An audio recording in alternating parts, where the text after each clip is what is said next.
Every February, my friend Sean and I like to take our Jeeps out camping at a little mountain lake in British Columbia. The weather this time of year is notorious for being unpredictable, and this year is no exception. However, this provides us a great opportunity to share our experiences with all of the camping gear that we've collected. This week, we'll be testing out some of the gear that we've been reviewing over the last few months and getting some real-world experience. As well, Sean brought a few things along that I haven't had a chance to check out yet. So join us as we endure some wicked wet winter camping that will really put some of our gear to the test. And at the end of the video, I'll give you some honest feedback of how things went.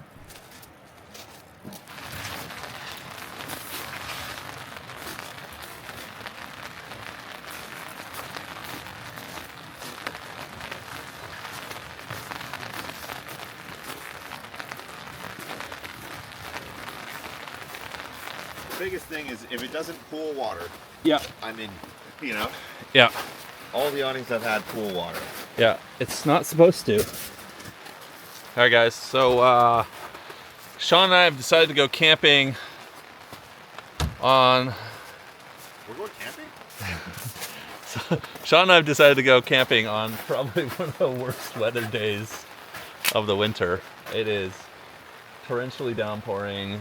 We had to go through a whole slog of snow and greasy weather on the way out here.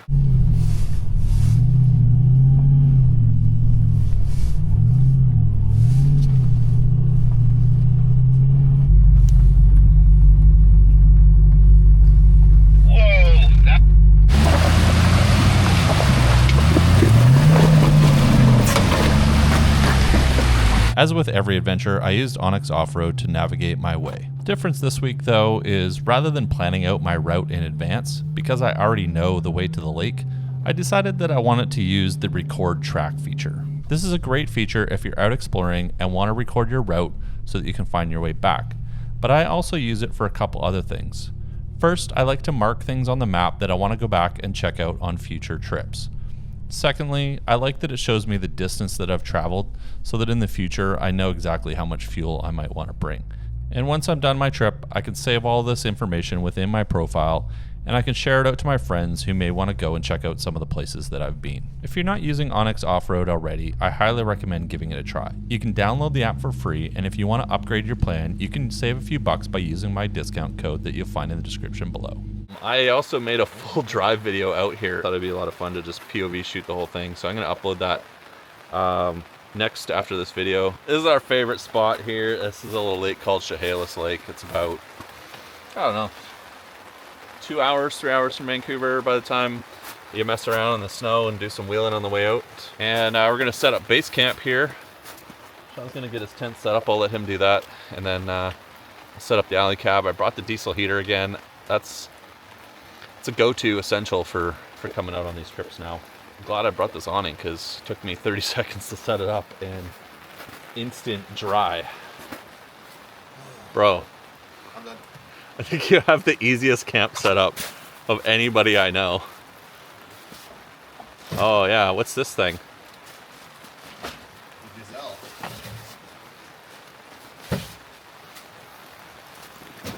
Got walls for it. Oh, so we're gonna set up a little shack for tonight? Yeah. So we'll have like a completely dry, warm room so we can put a fire inside. Yeah. Sounds safe.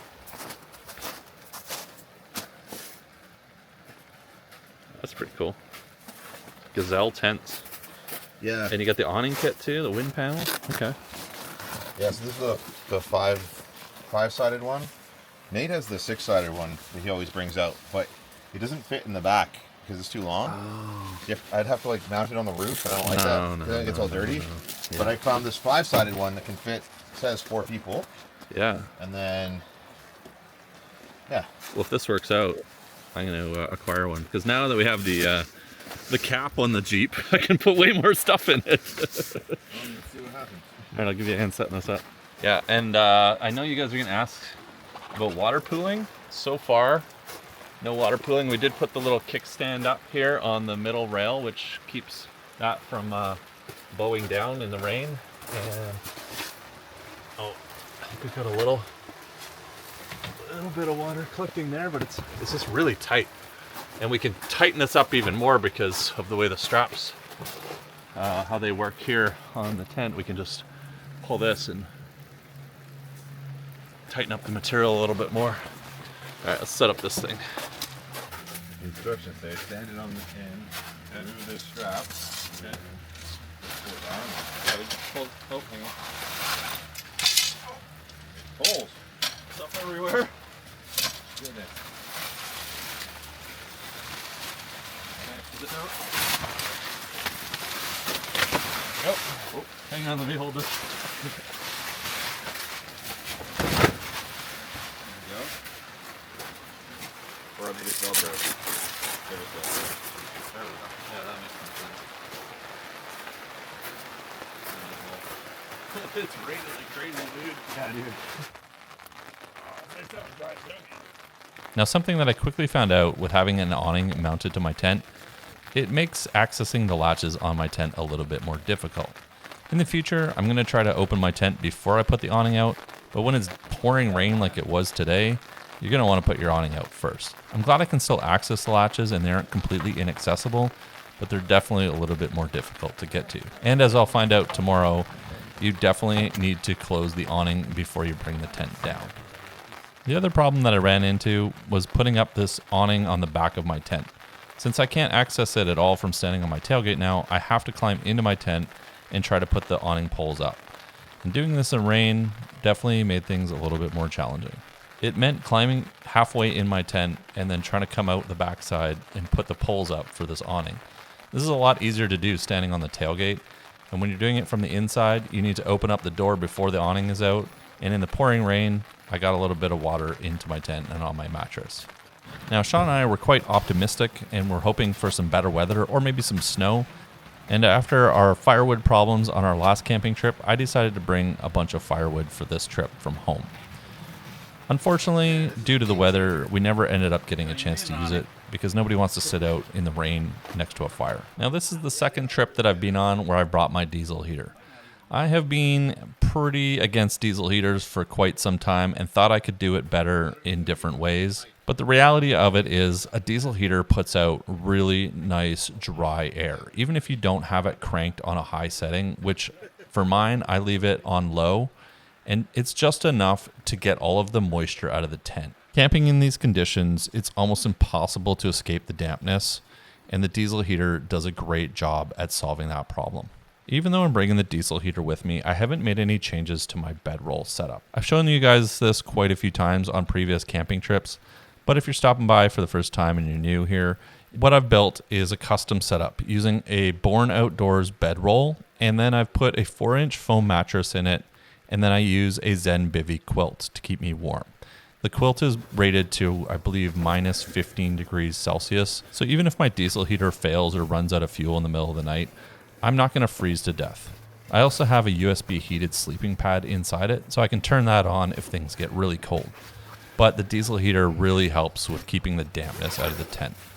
But if it fails, I can deal with the dampness and I'll still be warm inside my sleep setup.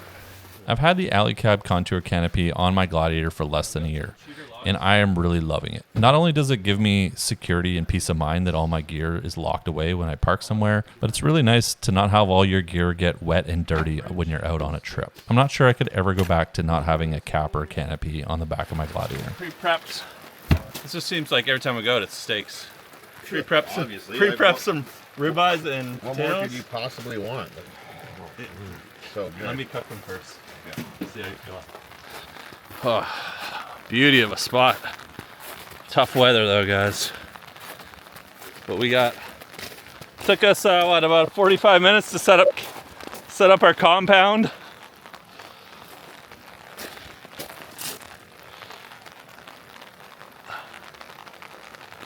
Here's base camp for you guys. Trying to get a photo without this massive log in the way. There we go.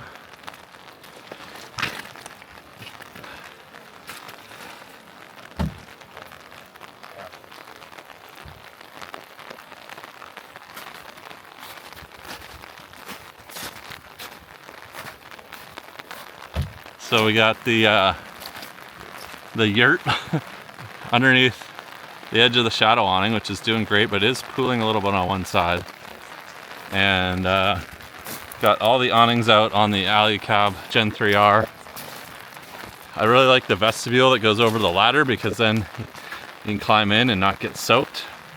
You put your overland umbrella off to the side. We got the diesel heater set up. We'll get that going to dry things out in a few minutes. And Demonator. It's looking awesome. But yeah, it was a fun day. Fun rip getting out here, so I think I'm gonna hop into the calling it a yurt. It looks like a little yurt. But anyways, I think I'm gonna hop into the tent, get the fire going, and think about dinner time soon. But overland umbrella. See, you don't need a jacket all the time. Just I've got a thermal shirt on underneath, so that's why it's pretty cold out, but yet I'm fairly warm with the flannel and the thermal. I've been testing out very cheap Temu jackets. That jacket you saw me wearing today was one of them. I have 4 or 5 of them. I'm going to make a video to see if a $50 rain jacket is worth $50, or you should buy a high-end $800, $900 jacket. Do you guys have the same problem with uncomfortable belts like I do? This is the normal belt that I wear, and this metal clasp digs into my stomach all day when I'm off-roading. There's just no flex or stretch in this belt. Thankfully, my friends over at Arcade Belts have sent me a new belt to take camping and off-roading. This is the Hardware Alu belt. This has a little bit of stretch to it, fits up to 40-inch waist. All right, guys, so I wore the Arcade Hardware Alu belt for the rest of the trip, and it was so comfortable that I actually forgot I was wearing it. Once I got it set up for the first time, I didn't need to do any more adjustments, and it kept my pants from falling down for the rest of the trip. And that little bit of stretch that the belt has was awesome. Anytime I sat down or I was moving around doing something, there was just enough give to prevent the belt from digging into me. This is Arcade's latest belt, which builds on the success of Arcade's original hardware belt that was first introduced in late 2023. The new buckle is crafted from aircraft quality aluminum that is lightweight and strong, low profile, resistant to rust and chipping, looks good, and is easy to do up. And if you mess this belt up while adventuring outdoors, it is also machine washable. Just throw it in with your clothes and then hang to dry. Arcade's hardware belt comes in 4 colors: black, olive, coyote, and charcoal. You can find the Hardware Alu belt at arcadebelts.com and in some specialty retail stores for $44.95. I've also left a link in the description for you guys so you can easily grab one for yourself. I'm going to be checking out some of their other belts after this trip, as they have several other stylish designs for all your needs. Oh! Oh, that was brutal. Oh, that was super wet. Dude, that was like a full-on shower. Oh. The super clutch. It's like a little room you can stand in. It's got no floor. We're gonna get a propane fire going in here to get some heat going. There's lots of ventilation, so we don't need to worry about carbon dioxide. It'll keep us warm. We got the party lights in here, which is nice. So, I mean, it's literally just dumping rain. We've got the party gas. You have the hose? It's gonna be sick. On the corner of the yurt. Box. Now we can't do the 8-foot planes. Why? Is it not 8 feet tall in here? Don't think so. All there is to this. We probably will only need it like on low just to. Yeah. Because the heat will accumulate in here quick. Oh. The thing I don't like about this is you take these brass caps off, and then you're gonna lose them, and they have to screw on. So if you get any grit in them, it really can jam things up. So at least they give you this. We get grit in everything. Yeah, exactly, dude. So at least they give you this cool bag. And then on top of that, this one has this plastic regulator, which the one on my propane sketch torch died the first night we used.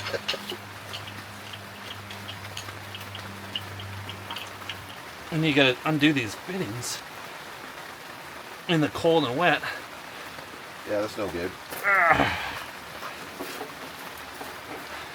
That I'm sure once you pass freezing gas through them, will be totally not frozen on. Again, another product designed not for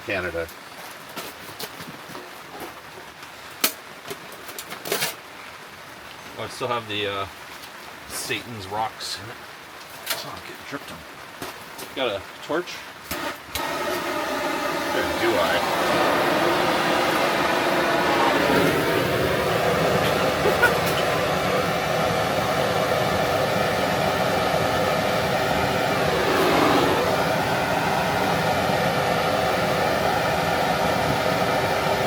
Did light for a sec.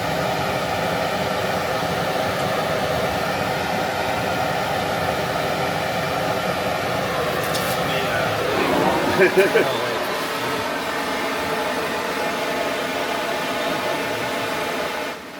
me restart this. I think I triggered the auto shut off again.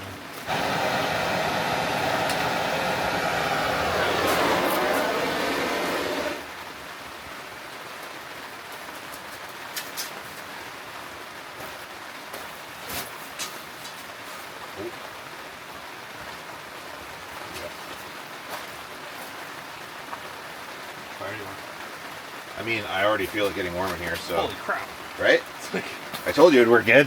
oh, it's like instantly warm up here. Yeah, as soon as you turn on the fire, it's like. Yeah. What's kidding? Oh, I'm getting my chair wet. Very nice. Very nice. I'm fogged up. This lens is impossible to keep unfogged. Yeah, it's happening to me too. But, especially now there's heat in here, it's gonna fog right up. All right, well. Let's see the rain, so I'm not going to drip that. I think that's right about there. I mean, those I don't think need to be closed. I think it's going to get too hot in here with that. Yeah, well, let's see how it goes. As you guys know, I am brutally honest with all of the gear that I try out and test on the channel. And the lava box was pretty good. But what I've found is there are a lot of sharp edges on this. And I cut one of my fingers really good when we were moving this around to cook on. I wish that lava box would finish the edges a little bit more. If you're looking to pick one of these up, be really careful moving it around and setting it up. So here's a look at our base camp for the night. We've got both our trucks and tents all set up. And we've got the 5-sided gazelle tent set up and ready to keep us dry and warm for the rest of the night. The rain was absolutely relentless and didn't let up all the way until we went to bed. Without this tent, things would have been way more miserable. However, I don't think this is a perfect product, and I'll talk about some of the flaws that we encountered later in the video. But one of the big advantages to coming out in the middle of winter and camping, there's absolutely nobody around, and we got to enjoy this beautiful sight in the mountains next to the lake all night long without hearing a single person anywhere. It was awesome. This is working out really well inside the gazelle. Other than this thing leaks a little bit. It leaks on all these seams. So you can see there's some water coming off of here. My only complaint so far. But we're sitting in the corners, so there's no leaking in the corners. And then having the fire pit going really keeps things. It's like super toasty. I could be in a t-shirt in here. I did order one of the new Howl, little mini Howls that they have coming out. R1 or H1. Anyways, if you guys want to see that fire pit review, that'll be in a few weeks. It hasn't shipped yet. But we did the fire pit showdown back in November. And I didn't have a Howl because it was over $2,000 Canadian to get one here in Canada. So I ordered the new Howl. Even then, they told it as being like $350 or $379. It was over $550 Canadian to ship it, and I haven't paid any of the import taxes or duty yet. It's still going to be the most expensive fire pit, but the lava box is working pretty good. It's pretty basic though, and the Howl has some cool engineering on it. But this one will work. We're going to switch the flames over to the afterburner mode, and I'll go get the squawk out. We're gonna cook up some potatoes and steaks here. It's 5:30, hasn't quite gotten dark yet. Just getting a couple shots on my phone around camp. This is a really good idea because it's pouring rain. If we were just sitting in under an awning right now, even with a fire pit, it wouldn't be super warm, and it'd be really hard to get a fire going tonight. So this is kind of a game changer. I say that all the time, but little discoveries along the way add up to really good camping experiences over time. Now I can't get this fitting off because it's heated up. There we go. There was still a flame in here somehow.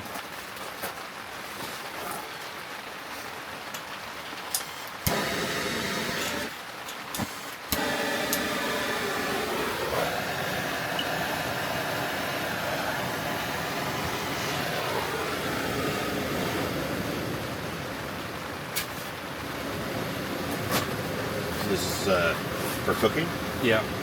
Interesting. It has an introduces oxygen.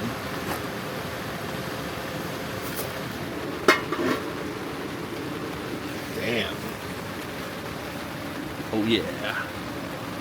Okay, with this next problem, I'm hoping that a few of you that are way smarter than the two of us can help us figure it out. Sean was smart enough to bring a carbon monoxide detector along, and we put it in the gazelle tent because we wanted to stay alive. And everything was going great until I put the carbon steel squawk on top of the fire. Within a few seconds, the carbon monoxide detector flipped out. So we moved the lava box and the carbon steel squawk outside, and the carbon monoxide detector quickly returned back down to 0. Sean's theory is that the carbon steel lets off carbon monoxide when it heats up. My theory is that it was making the fire inefficient and it wasn't burning cleanly. But we're hoping maybe one of you guys can help us out with solving this problem. It ended up not really being a huge issue because I could cook underneath the awning next to the lake with this great view. But I am sure glad that Sean brought the carbon monoxide detector along with us, because I would have never thought that putting the carbon steel squawk on top of the lava box would start to generate carbon monoxide. So there you go, guys. As much as we like to joke around about safety second, definitely don't mess around with fire when you're indoors. Always have a carbon monoxide detector with you. And I bring a carbon monoxide detector for inside my tent when I'm running my diesel heater, because no matter how reliable they are, it doesn't take much for things to go south really quick with some carbon monoxide in your tent. I've been using this squawk a lot lately to cook food. It's super simple, comes with a nice case, and I can just throw it in the back of my truck and not worry too much about it. Usually I chuck it on the campfire, which is great. But since we didn't have one tonight, we had the lava box, and that heated this thing up really hot and made it excellent for cooking some steaks on. And no, these are not steaks. These are the potatoes that I pre-cooked that I'm starting to heat up before we throw the steaks on. You can tell me that you're bringing like massive gourmet steaks. I approve. I just plucked this out of my garden.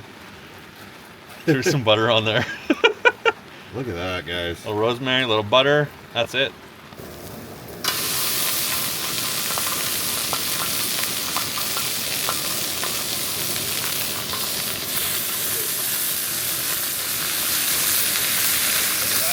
Oh no! Can we get this one?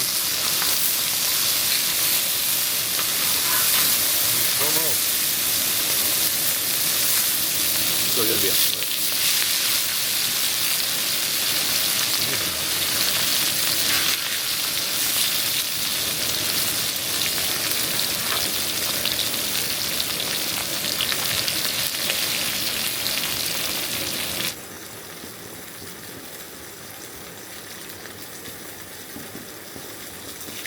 Cooking in the rain. This giant pond.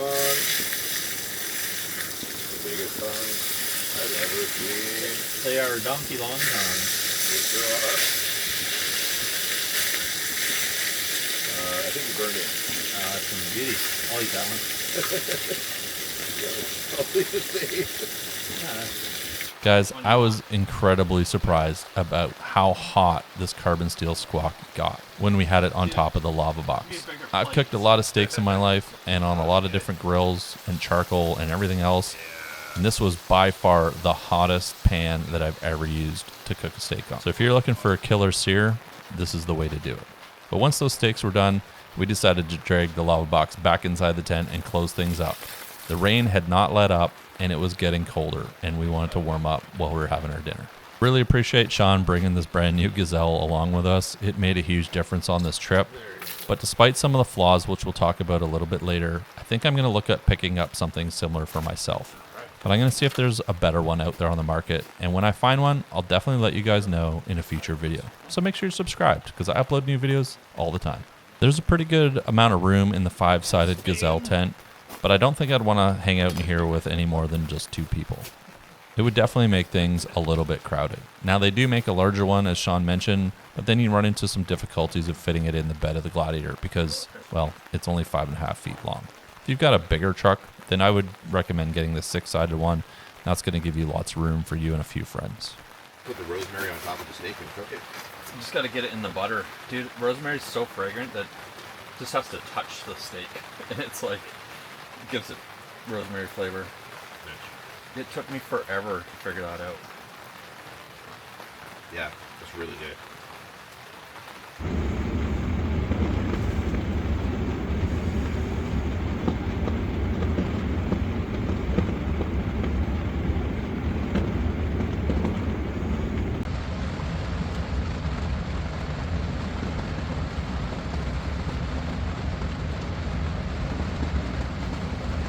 After a long evening and night of rain, it was really refreshing to wake up to no rain.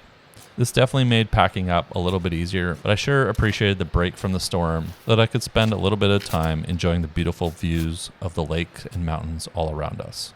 This location is absolutely stunning this time of year.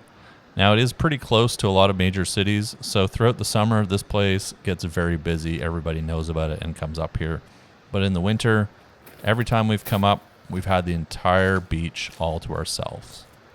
Spending a night in the pouring rain and cold was definitely worth it to get up to the views that we had in the morning. But I think it's time to make some coffee. So, how did our Alucab shadow awning do in the rain? Well, both Sean and I's biggest complaints with most awnings is that they pool water. And despite my best efforts with strapping this down to some rocks and pulling the corners really tight, overnight it came loose. I'm not sure if that's due to just me sitting in the truck and it lowers everything a little bit, but it started to collect some water, even though I had cinched this down super tight before I went to bed.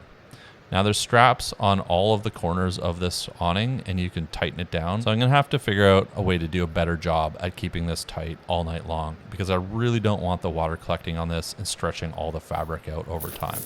But as you can see, if you pull on the corners and lower that bar far enough, it will let all the water out and it won't start collecting it up. So we'll keep working on this on our future trips. Over on the backside, I must have done a better job at keeping this line tight.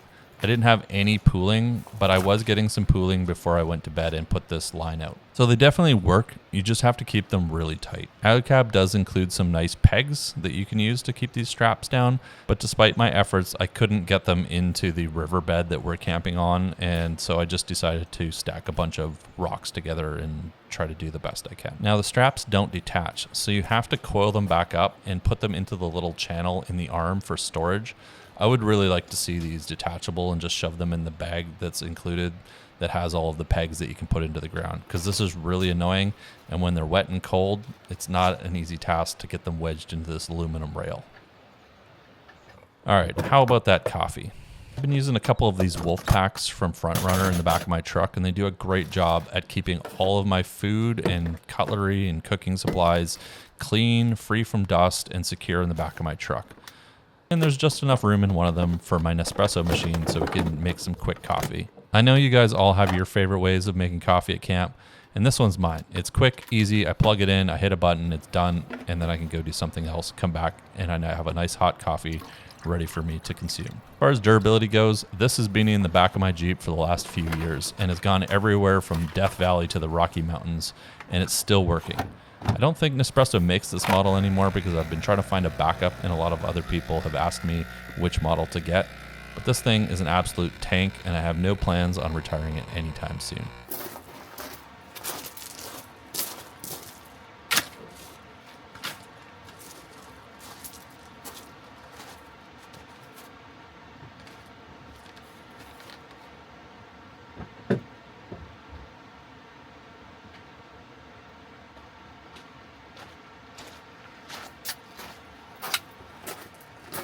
Hell yeah.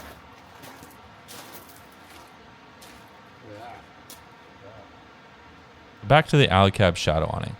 I have one piece of feedback for Alucab, and that would be to put these little kickstands on all the bars. They include one here on the main rail, and this keeps the material really tight and all the water flowing off of it. I don't know why they couldn't just put one on the rest of these bars, and then when you get to camp, just prop them all up. And I don't think you'd have to worry about putting those straps down to the ground and pulling the corners of this really tight. I think if you added one here, it would keep this from pooling water as well, and it would just make setup a lot more simple and streamlined.